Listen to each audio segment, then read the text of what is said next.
Hey guys, if you have a push mower with a Briggs & Stratton classic engine on it that has that funky setup with the carburetor built onto the gas tank, kind of like this, and your engine is surging wildly up and down and acting completely erratic, and you have verified that your governor springs are both in place and you have put a new gasket and diaphragm on it and it is still doing it, let me show you what you might be overlooking and what you can do to fix it. Let's get into it. All right, now here's our problem. It's going to be with the diaphragm and the gasket and the carburetor. And you're probably thinking, I already changed it, so why is that my problem? I will show you in 1 second. You're going to take these 5 screws out. Sometimes, I think some of these models have 6, but mine has 5. When that is done, we're going to remove this. And then we'll take care of our gasket and diaphragm here, and I'll show you what's going on.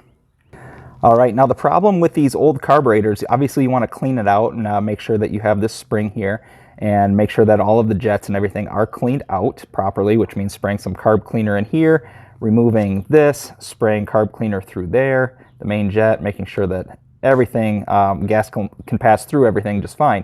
But the problem is going to be here when you look at, let's get it from this angle, older model Briggs & Strattons like this that have these plastic carburetors, they actually bow, they get warped. So let me show you how air can get through. So if I were to take, put a straight edge across the carburetor there, it's touching both points, but you can see how much daylight is through there. Between all of these points, there's daylight going through. So that means when you have this thing screwed down, it doesn't matter how tight you get it, there's too much of a gap between these screws, it's not going to pull the plastic down and it's going to be sucking air in through there. And if you have a new diaphragm and a new gasket, it's not going to matter. You're still going to have that wild surging up and down with your engine. So what's happening is that the carburetor is trying, it's supposed to suck air in through the top here, through the air filter, and an engine acts as a pump, so it's just sucking everything through air and fuel mix. And the air should solely come through here to be metered. Now, when you have these gaps down here, you have unmetered air actually leaking through into the diaphragm, and that throws off the air-gas mixture, and your engine's going to surge erratically because it can't stabilize itself. All right, and here's just a test run to show you what I mean. I have a new gasket, a new diaphragm on the carburetor. I have both new springs for the governor linkage. Everything is as it should be, and here's what it still sounds like.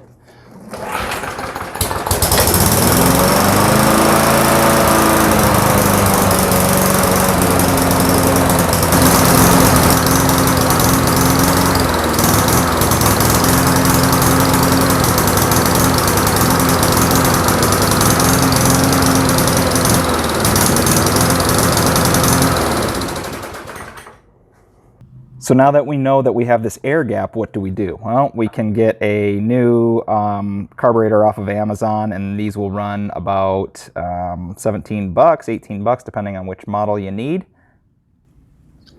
Or you can get a bunch of extra diaphragms for about 13 bucks, and this will last you through a lot of seasons. And you're probably thinking, I already changed the diaphragm, that didn't fix it. Well, let's get into what this will do for you. So typically when you change the diaphragm and gasket, you put the diaphragm down first, and then you put the paper gasket. So the rubber diaphragm followed by the paper gasket. This is not enough between the gas tank and the carburetor to fill that gap up. You're going to get air through here, and again, that's why we had the problem that we have. What I ended up doing is I put a paper gasket down, then the rubber, then a paper gasket, the old paper gasket, the original one. And this made it better, but after the engine got hot, it would still start to surge and act a little erratic. And I realized, even though I adjust the springs and do everything else, it's still not fixing the problem. So what I ended up having to do was put a third one down. Paper one, rubber, and paper. And keep in mind, if you buy that pack of all of those diaphragms and gaskets, you really only have to replace the rubber part. You can reuse the paper ones. So you're going to get like 12 years worth of rubber gaskets, and you can just pack these as thick as you need to stop that airflow from going in between. And then once that's done, you just put your carburetor back on, mount it on properly, and you should see a significant change in how your engine is running. And let's give it a test. Now let's test it out with laying down first a gasket, another gasket, the diaphragm, and then a third gasket on top. And let's see how this works.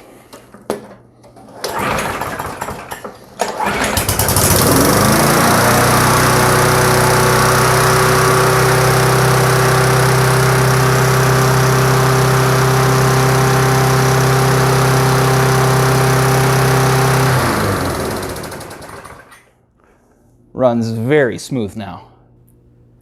Now, if you're already familiar with how to remove the carburetor, how to put the gaskets on, put the carburetor back on the lawnmower and adjust the engine speed, then you are all set. There's no need to really watch the rest of this video, and I appreciate your view. Thank you for stopping by. If you do need a little guide that takes you through how to remove the carburetor, I already showed you how to change the gasket, but how to put the carburetor back on.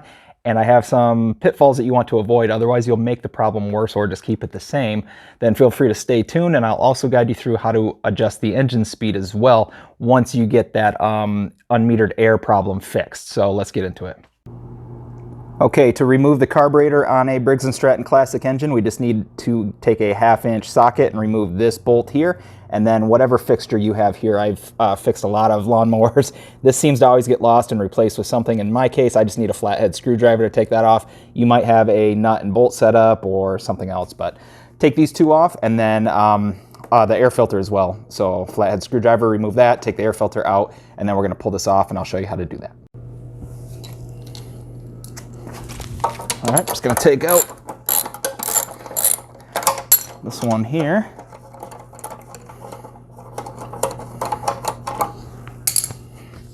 Remove this screw here.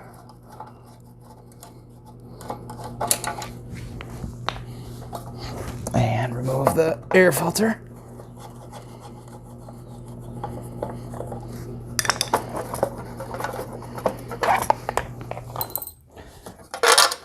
Pull the bolt out, slide this off, disconnect the linkage here, and then we make sure that the black rubber O-ring is intact here and the plastic clip is in place as well, the white plastic clip. Sometimes they get stuck here on the intake, and you want to remove those and put them back in for when you reinstall this, otherwise it won't run correctly. All right, now to put the carburetor back on, we basically just do things in reverse, but again, you want to make sure that you don't have this plastic ring clip here and this O-ring here from the carburetor already on here, because when you push the carburetor back on, it's just going to push these up, and now you fixed the unmetered air with your extra gaskets and your diaphragm and then your gasket on top. But now you're going to have unmetered air getting through here because it's going to bypass this O-ring, which is supposed to create a seal right here. So it's going to create, air is going to come through here and suck right into the intake and bypass the carburetor, and you're going to be in the same problem. So make sure to take these off if they stayed on here and place them back in your carburetor with the O-ring first, and then the plastic clip, and then we're going to put them back on. All right, now that we've checked the O-ring and the retaining clip, also make sure that this throttle plate right here at the top, that this is lined up like this, to where this wing will hit the top center here and this wing will hit that. You don't want it, sometimes when you remove it, it can get bumped over one way or the other, and you don't want that to happen. So just make sure it can float either way. And we're gonna take the linkage and put it right back in there.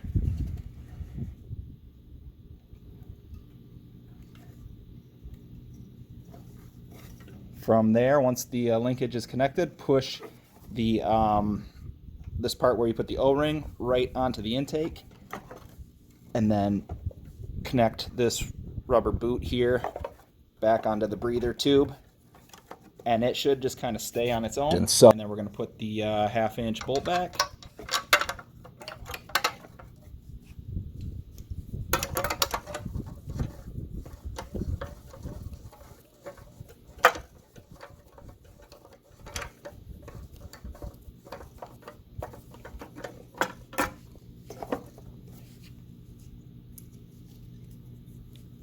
Put the screw on the side.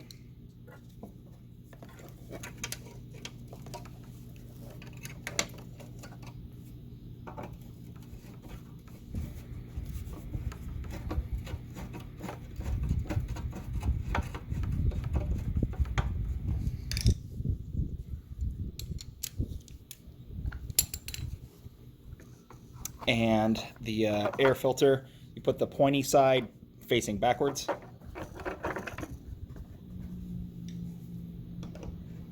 Some people put it with the pointy side facing forwards, and it'll just kind of be on there a little wobbly. Anyways, that should be good to go. And let me just tighten up this one with the ratchet. And let's give it a try.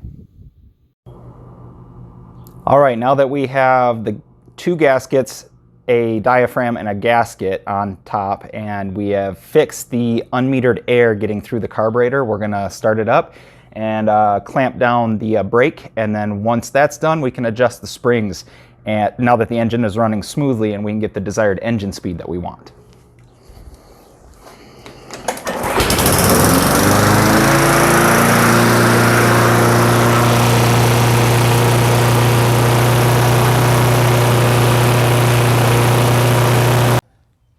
Now, when adjusting this speed, once you have proper metered air going through here and the engine runs steady, now you can adjust the engine speed. And you're gonna have two springs. You're gonna have one here that connects over there as well. And I disconnected them temporarily just to show you. You have the smaller one here. This just kind of takes up slack. So I kind of just adjust it to where, and you're gonna have to, you know, every engine's gonna be a little different, but I just adjust it to where if I were to move this here, it barely starts engaging the spring, because this just takes up slack. This isn't going to be your main thing, but it's going to help balance any huge fluctuations up and down. So when it starts to really go out, it just starts to engage it, and I seem to have decent success with that. But again, every engine's going to be a little different. You're going to have to play around with yours. And then with this one, the closer you bend this metal with a pair of pliers, the closer you bend the metal towards the engine itself, the slower the engine will go. The further away, the more tension you create on the spring, the faster the RPMs will be with the engines. And then this larger spring, same thing, just loop it into that linkage there. And make sure that this little spring, I like to make sure that this stays over here, that they're both on closest to the user of the lawnmower. If these go on the opposite side, then they'll just run down the linkage and they won't stay on this little loop here. So make sure to keep that in mind as well. But now that this gets engaged, you can see, pulls the springs just a little bit, and let's give it a test trial. So that's it, guys. I hope this helped you diagnose why your engine is surging up and down and acting all crazy with these Briggs & Stratton Classics. I prefer a lawnmower engine that has a carburetor with an actual bowl, like a Honda style engine, but for what they are good engines. You just have to make sure to replace those diaphragms usually every year or every other year. They do get stretched out, and make sure going forward you keep 1 or 2 extra gaskets underneath the diaphragm, and that will take care of any air gaps that you have that are going to cause that erratic behavior. Again, this typically happens with older engines because the carburetors are plastic and they warp over time just due to heat and being out in the sun and all the different things you subject it to. Again, hope this helps you out. Take it easy, guys. Thanks for watching.